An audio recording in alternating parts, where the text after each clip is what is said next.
travailleurs étrangers, les entreprises de la région tirent la sonnette d'alarme. Un premier 5 à 7 de la diversité tout en couleurs et en émotion à Montmagny. Chaudière-Appalaches se réinvente.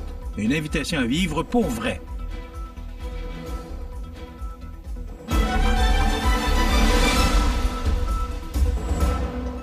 Jeudi 22 mai 2025. Bonjour mesdames et messieurs et bienvenue à votre bulletin d'information sur le réseau de télévision C'est ma TV.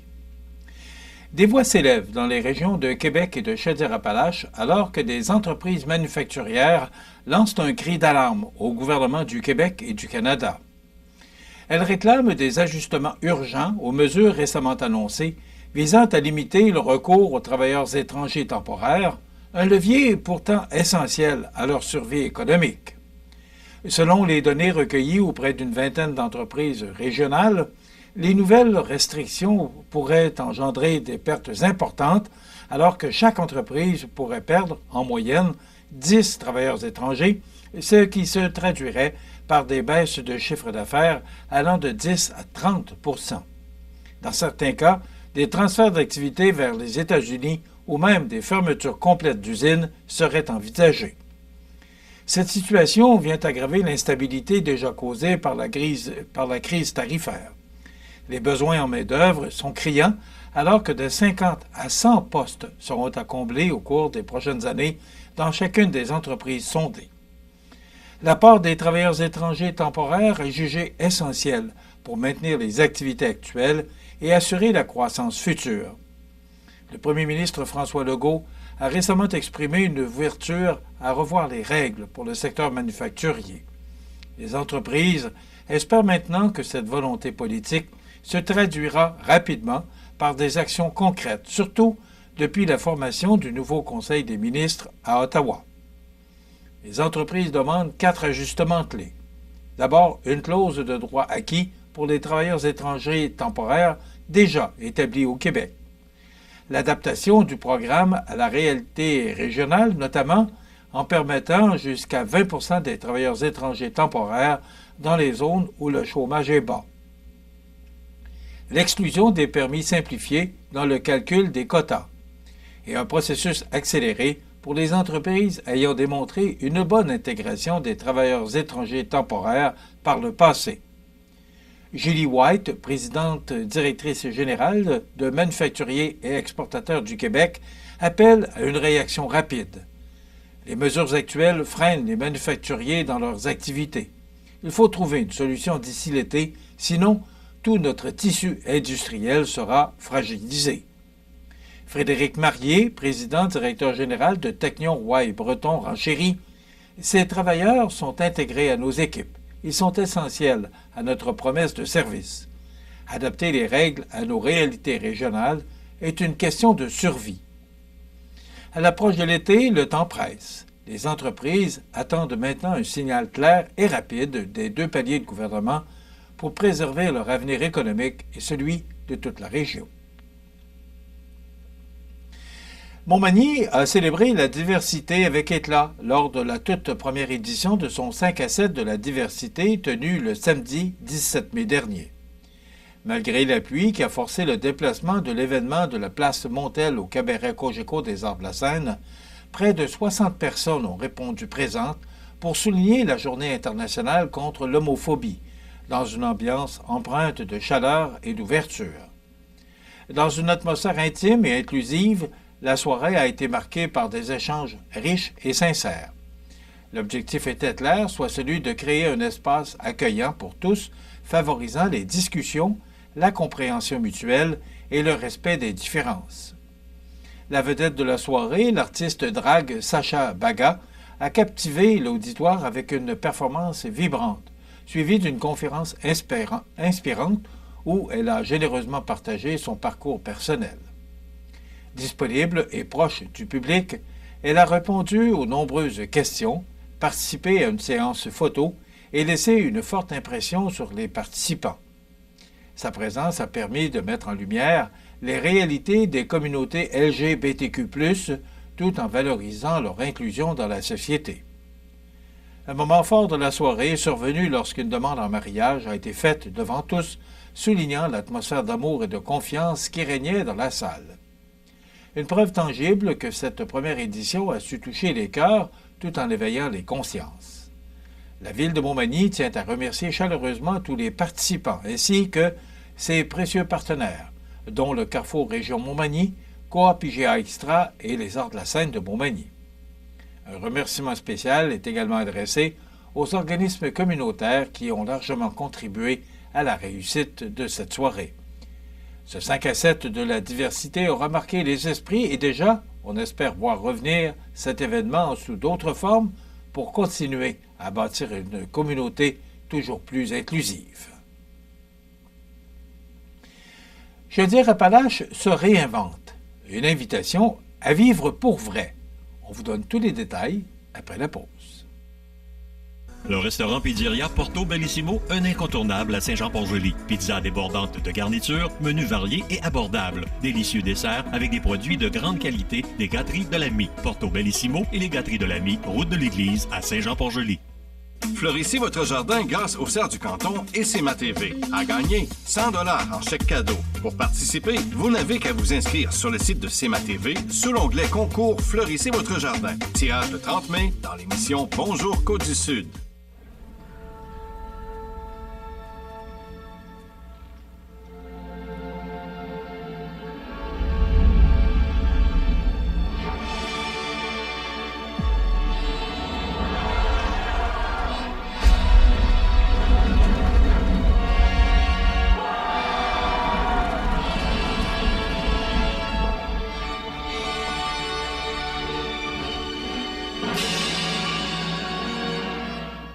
Vous regardez CEMA TV, le réseau de l'information sur la Côte-du-Sud.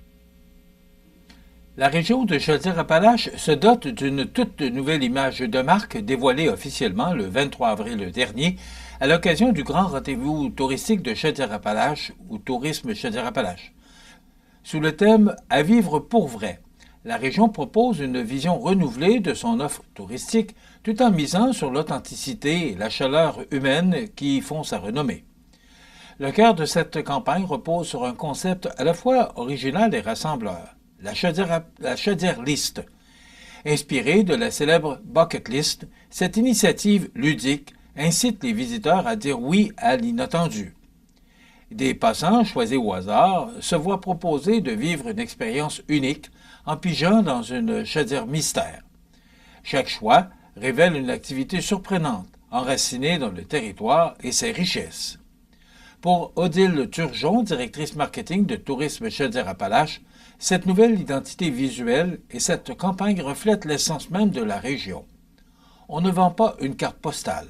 On invite les gens à vivre la région comme on la vit nous-mêmes, pour vrai. Adopté en 2017, le slogan « À vivre pour vrai » revient encore avec plus de force, souligné cette fois d'un simple point final, symbole d'un engagement profond, durable et assumé.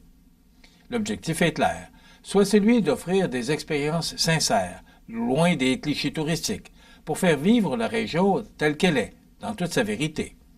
La nouvelle plateforme de marque s'accompagne d'une identité visuelle forte, dont un logo aux lignes ondulées, évoquant les montagnes appalachiennes et la rivière Chaudière, une palette de couleurs chaleureuses et un design accessible, à l'image des gens de la région.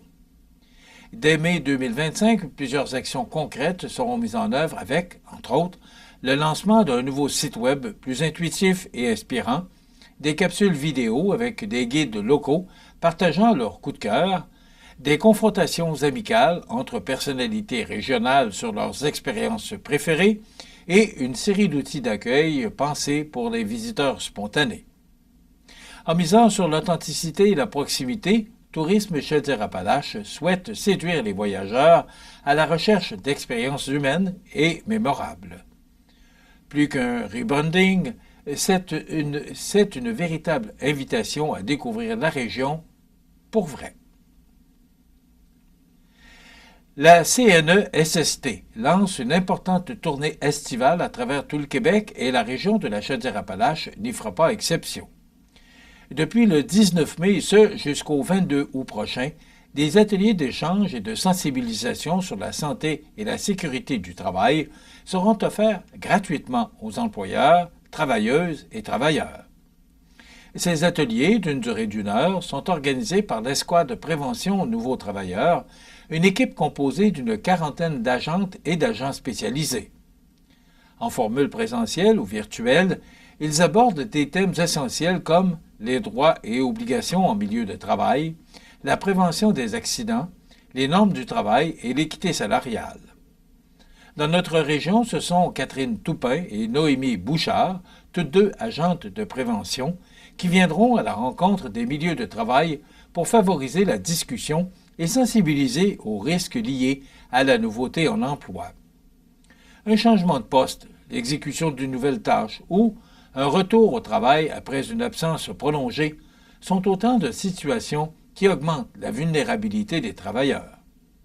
En 2024, les résultats parlent d'eux-mêmes, car ce sont plus de 9000 travailleuses et travailleurs et plus de 1100 représentants d'employeurs qui ont été rejoints grâce à 877 ateliers donnés partout au Québec, représentant une hausse de 18 % par rapport à 2023. Le taux de satisfaction est remarquable, alors que 96 % des employeurs se disent satisfaits du service et 98 % recommanderaient l'expérience.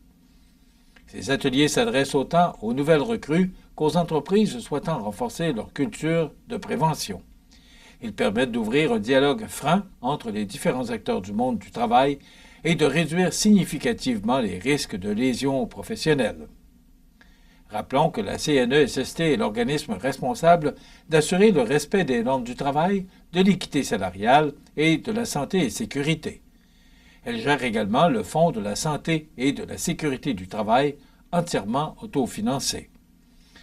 Pour participer, il suffit de réserver sa place car ces ateliers d'échange et de sensibilisation sur la santé et la sécurité du travail sont une opportunité précieuse pour les milieux de travail d'investir dans ce qu'ils ont de plus précieux, la santé et la sécurité de leurs équipes.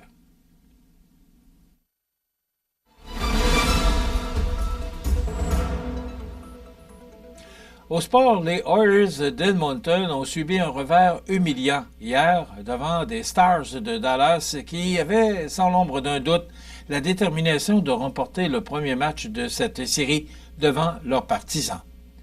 Edmonton a été la première équipe à s'inscrire au pointage grâce à un but de Leon Draisaitl en première période. Après le deuxième 20, les Oilers menaient par 3-1 sur les Stars, mais en troisième période, Dallas est revenu en force alors que Granlund a marqué le deuxième but en avantage numérique de la période pour égaliser 3-3 à 3 minutes 49 sur un tir du haut du cercle de mise au jeu droit et Matt Duchene a porté le score à 3 buts consécutifs pour Dallas en avantage numérique lorsque son tir a touché Nugent Hopkins dans une mêlée devant le filet pour une avance de 4-3 pour Dallas à 5,58. Tyler Seguin a marqué son deuxième but du match à 16 minutes 2 en troisième période pour donner à Dallas une avance de 5-3 lorsqu'il a dévié un tir de Sam Steele du côté du filet et Asa Linden a marqué dans un filet désert à 16,45 pour porter le score final à 6-3. Prochain match des finales de conférence ce soir alors que les Panthers de la Floride rendent visite aux Hurricanes de la Caroline pour le deuxième match de cette série mené 1-0 par la Floride.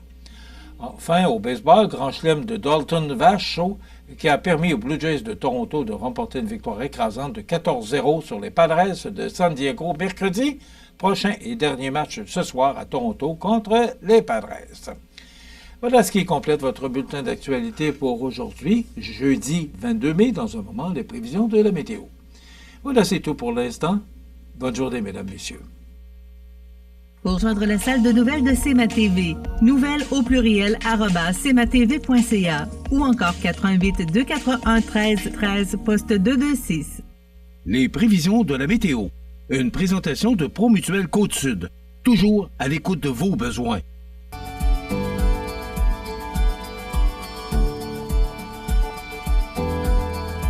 Promutuelle Assurance, votre assureur local. 88 248 7940. La la la la la la la.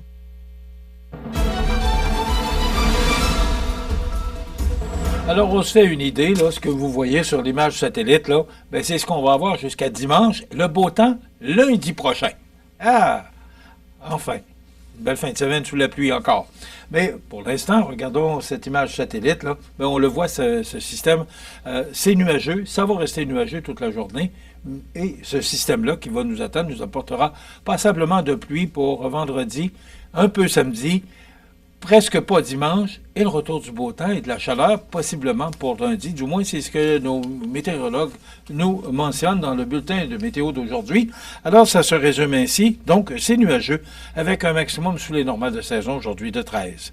Ce soir et la nuit prochaine, nuageux, pluie qui débute en fin de nuit, vent devenant du nord-est à 20 km/h au cours de la nuit, minimum de 8. Demain, journée très maussade, de la pluie. Du vent, des vents de nord-est de 30 km/h et des rafales à 50, température stable à près de 8 degrés pour un 23 mai. Samedi, pluie intermittente, maximum frais, pour ne pas dire froid, de 8. Dimanche, ça demeure nuageux, ça se réchauffe un tantinet avec 13 degrés. Le retour du beau temps est prévu pour lundi, et le retour au travail aussi. Soleil avec un maximum de 18. Les normales de saison, ce temps-ci d'année, sont de 18 le jour, 5 la nuit. Le soleil s'est levé à 4h59 ce matin et se couchera vers 20h19, heure avancée de l'Est. Ce qui est à mentionner, c'est qu'on vit dans les journées les plus longues jusqu'au 21 juin, parce qu'on atteindra le solstice de l'été. Et malheureusement, on ne peut pas en profiter parce que le temps est mortal. Mais on espère que la semaine prochaine, le beau temps sera là. Il fait actuellement 8 degrés à l'extérieur des studios de CMA-TV. Les vents soufflent de direction est à 17 km/h. L'humidité est à 72 % et la pression barométrique est à 102,1 kPa. Donc, ça demeure nuageux, de la pluie et venteux pour demain. C'est à peu près le même scénario pour samedi. Ça demeure nuageux dimanche et le beau temps serait de retour pour lundi. Maintenant, pour le menu de cette émission du jeudi 22 mai, dans un moment, on vous présente le nouveau directeur de Promutuelle Côte-Sud depuis 15 mois, M. Sylvain Fauchon, qui viendra nous parler de la fusion possible entre la Promutuelle Côte-Sud et Promutuelle de l'Estuaire. Et on reçoit Mme Thérèse Boucher, qui est auteure, qui sera au Salon du Livre de Lévis, qui aura lieu en fin de semaine. Une belle fin de semaine pour ça, pour le Salon du Livre. Et bien sûr, il y aura la chronique La Pouponnière et s'il reste du temps, il va y avoir les commentaires de l'actualité et bien sûr les avis de décès. Mais voilà, c'est ce qu'on vous propose pour cette émission du 22 mai.